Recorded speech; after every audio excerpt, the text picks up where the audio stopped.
Olá, eu sou a Carla Benevides e está começando mais um programa Argumento. O Senado aprovou um projeto de lei que permite a criação do Cadastro Nacional de Pedófilos e Predadores Sexuais que foram condenados por estupro ou por pedofilia. Aqui conosco no estúdio está a senadora Margarete Busetti, do PSD de Mato Grosso, que foi a autora dessa proposta. Senadora, muito obrigada pela sua presença aqui no programa. Eu que agradeço. Vamos estar aqui falando um pouquinho mais sobre esse projeto que, para mim, é muito importante. Com certeza. Senadora, explica para a gente qual é o critério para formar esse cadastro. Quais são os dados que irão abastecer esse cadastro? A primeira mudança que a gente quis fazer é, condenado em primeira instância, ele vai ficar com o nome disponível nas consultas processuais. Hoje, se você for fazer uma consulta de qualquer processo por pedofilia ou por estupro, você não encontra nada, porque tudo corre em segredo de justiça. Então, esse projeto acaba com esse absurdo de proteger o nome de um estuprador ou de um pedófilo. E, senadora, essa permissão, essa publicidade, ela acontece só, então, no caso de condenados mesmo, quando já transitou em julgado? Não, em primeira instância ele já vai ficar com o nome disponível, nome e CPF disponível para consulta nos antecedentes criminais dele. Se você for fazer uma consulta, você vai achar, tá? Aí, para subir para um cadastro nacional, aí sim, transitado em julgado, ele vai para o Cadastro Nacional de Pedófilos e Predadores Sexuais. E o que abastece? É um outro cadastro que vai abastecer? É esse cadastro de primeira instância, porque daí, quando ele não tiver mais recursos, né? Porque ele tem o recurso, acho que do CNJ e acho que até STF. Entendi. Se ele recorrer a todos esses, todas essas instâncias, quando não tiver mais e ele foi condenado, ele vai para o Cadastro Nacional. Mas a partir da primeira condenação, em primeira instância, o nome dele, o CPF dele já fica disponível para consulta nos seus processos. Isso pode ser útil de que forma para a sociedade? Na contratação de profissionais? Conta pra gente, senadora. Veja bem, hoje um dado, uma menina é estuprada a cada 8 minutos. E aonde um pedófilo vai trabalhar? Você tem certeza que no colégio do seu filho não tem um pedófilo trabalhando? Na creche, no condomínio? A gente não sabe, porque você não tem como consultar.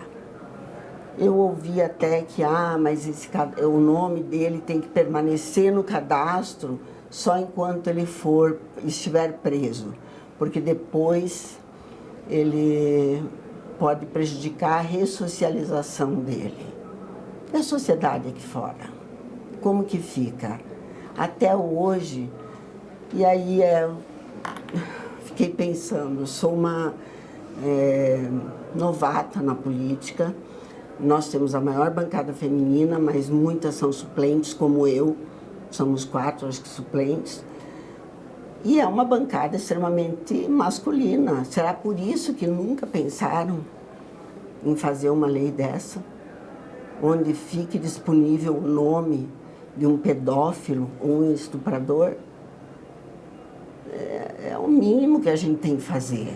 Se eu quiser, com essa lei em vigor, se eu quisesse, esse projeto em vigor, consultar um nome, vou contratar um funcionário para minha casa, ou para uma empresa e tal, eu conseguiria, com essa lei aprovada, saber se ele tem algum histórico, então, em relação a esses dois tipos de crime? Isso. Você procura no estado, né, que você está, e você pode procurar em qualquer outro estado, jogar eventualmente num outro estado e ver se ele não está condenado num outro estado, entendeu? Porque no seu estado, sim, você pode colocar o nome, o CPF dele, vai aparecer os antecedentes criminais dele. Ah, então isso evita que, por exemplo, uma pessoa que cometeu um crime em outro estado mude cometeu um crime aqui no Distrito Federal. Aí ele muda para o Rio de Janeiro e aí como lá não tem como fazer essa consulta, o Cadastro Nacional facilitaria. Facilitaria, porque daí você vai fazer uma consulta só. Agora, o que você faz? Você pede de onde que ele vem e você vai tirar os antecedentes criminais dele, onde ele mora e de onde ele veio, para você ter um pouquinho de segurança. Porque, para mim, um pedófilo, um estuprador não tem conserto. Senadora, o STF já validou a criação desses cadastros em nível estadual, inclusive lá no seu estado, não foi isso? Isso, é uma lei estadual que o governador até entrou porque não sabia se era possível, porque não existia uma lei federal, e o STF validou. Porém, não valida deixando disponível o nome. Entendeu? É só transitar e julgado. E o nosso não. Em primeira instância, ele já vai aparecer. Há aqueles argumentos de que, mesmo em primeira instância, ele não está condenado no trânsito em julgado, aquela coisa. Há quem reclame ou tenha questionado o fato dele ainda ter a possibilidade dele ser considerado inocente, o nome dele já constar lá nesse cadastro? Nós temos vários casos que é flagrante. Uhum. Como que você vai duvidar de um flagrante? Uhum. Olha o caso de Sorriso. O cara entrou, degolou 4 mulheres, estuprou as 4, então 3 delas. E o que vai impedir ele dele aparecer na primeira instância? Uhum. A maioria dos casos de estupro, eles são em flagrante, são pegos em flagrante.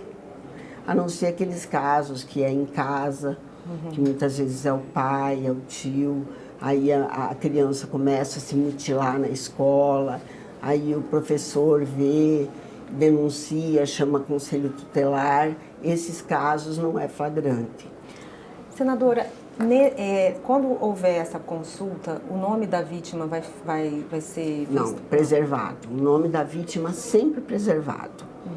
Apesar de que quando acontece um caso de estupro, que a mídia fica sabendo, o nome da vítima fica lá estampado, né? Todo mundo sabe quem é a vítima. E o nome do predador, não, do estuprador, corre em segredo de justiça. É uma injustiça isso com a gente, com as mulheres. Senadora, a gente está no mês de maio, né? Tem o Maio Laranja, que é o mês de conscientização para o abuso e para a exploração sexual de crianças e adolescentes. Essa proposta vem, então, num mês que é importante a gente lembrar dessa situação que é muito comum, né? Infelizmente. Infelizmente, dia 18 de maio é o dia que se comemora, se lembra, né? Se lembra, porque comemorar não dá, né? Se lembra essa questão da pedofilia. Eu espero e gostaria muito que a Câmara aprovasse esse projeto em maio, para que fosse sancionado e isso entrasse em vigor. Porque nós já passamos da hora, Carla, de ter alguma coisa para ter uma proteção melhor das nossas crianças e das mulheres. As adultas, vamos lá, nós mulheres ainda temos como nos defender, certo? Mas criança Mas criança não tem como se defender. Então, é uma coisa que... Só que os feminicídios também cada vez aumentam mais, é uma coisa absurda. Então... Essa pode ser uma ferramenta importante de proteção, então, né? Eu acredito que sim. Existe alguma conversa com os deputados ou com o presidente Arthur Lira para a gente se tentar aprovar essa proposta exatamente nesse mês para fazer essa conscientização, de certa forma celebrar essa conscientização? Eu não consegui falar com ele ainda, porque foi agora pouco recentemente para a Câmara. E eu tenho o projeto do antifeminicídio que está lá, com 3 requerimentos de urgência para ser aprovado também.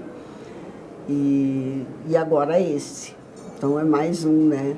mas eu vou tentar mostrar para ele que seria muito importante a gente aprovar nesse mês, que é um mês simbólico, que fala da pedofilia, de combate e proteção, né? Talvez uma conversa via presidentes, né, das duas casas. Das duas casas, exatamente. Conversar com o presidente Rodrigo Pacheco para ver se ele consegue conversar com o Arthur Lira. 8 minutos a senhora falou, 8 minutos acontece um Uma estupro. menina estuprada, eu até trouxe o dado aqui, uma menina estuprada a cada 8 minutos. E no primeiro semestre de 2023 foram 34 mil estupro e pedofilia. É um dado que precisa ser mudado, né, senadora? Assim, quando você olha o primeiro semestre, 34 mil, quer dizer, se continuar da mesma forma, nós vamos para 68 mil no ano. É muita coisa. É uma coisa, assim, absurda. Eu fico pensando, né, por que não fizeram uma lei antes? Né? Vamos proteger nossas crianças, e são crianças, mulheres e idosos que hoje estão sofrendo, assim, coisas absurdas. Tá certo, senadora. Obrigada pela sua presença, pelos seus esclarecimentos, e vamos torcer aí para essa matéria ser aprovada ainda esse mês. Se Deus quiser. Vamos lá, vamos conversar com os presidentes para ver se a gente consegue aprovar. Tá certo, senadora. Obrigada. E eu agradeço a você também que nos assistiu. Se você quiser rever esse programa, é só acessar o nosso site, senado.leg.br/TV, ou acessar o nosso canal no YouTube. Obrigada pela sua companhia e até o próximo argumento.